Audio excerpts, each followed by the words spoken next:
first thing you want to do is you're going to want to go to a website called PogoMap.Info. And what you're going to want to do here is you're going to want to make sure you have a account created, log in through Google, that kind of thing.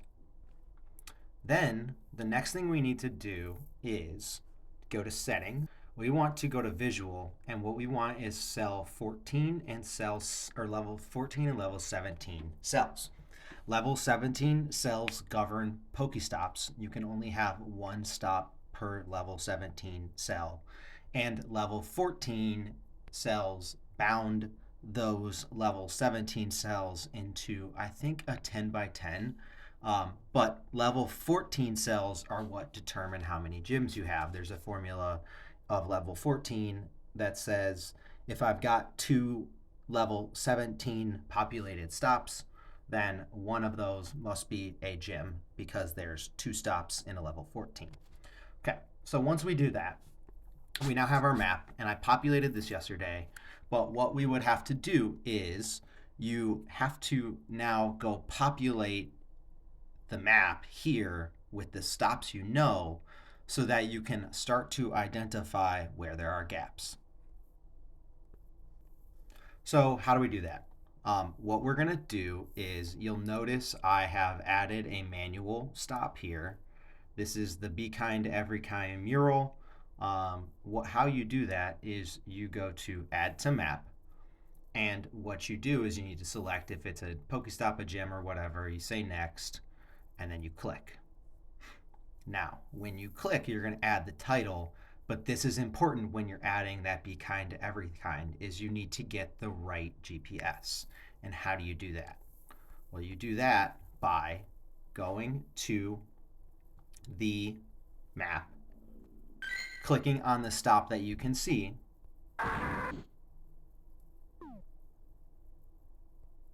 and then pressing View in Map. What this is going to do is it's going to give you the exact GPS coordinates of that stop. And so you're going to copy and paste that.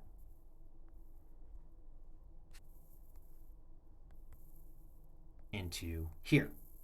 And then edit your stop, and then it'll pop up on the map like it just did. So that's how you set it up. And what it's going to do is it's going to tell you, hey, these two level 17 cells are occupied. You cannot put anything in those cells. The other thing to notice is notice this blue line. So that means that we're only working with those two stops in this level 17 or 14 cell. And so if I wanted to add more gyms, I would need to find 6 more stops within this particular blue box here. Now, I know from the area that that is impossible, so I'm not really going to try. I think that there's a storefront, maybe right here-ish, that I can try and get one through, or I can look on the other side of the street here, but this one's kind of dead.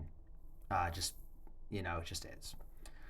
So then I want to look at this cell next. And we know that this one's got 4 populated, so it's a little closer. I might be able to get a couple more gyms out of this if I can get some of these stops in. But I'm set up now. I can now walk up and down the street, track my location.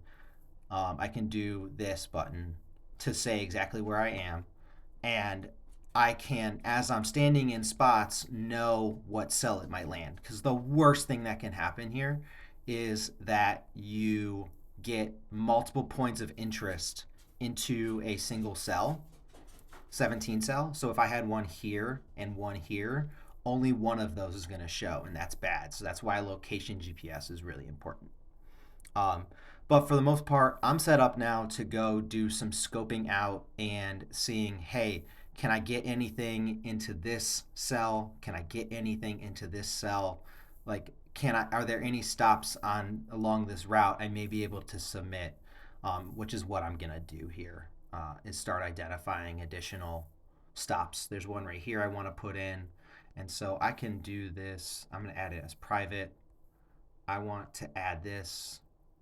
This is gonna be Flower Power.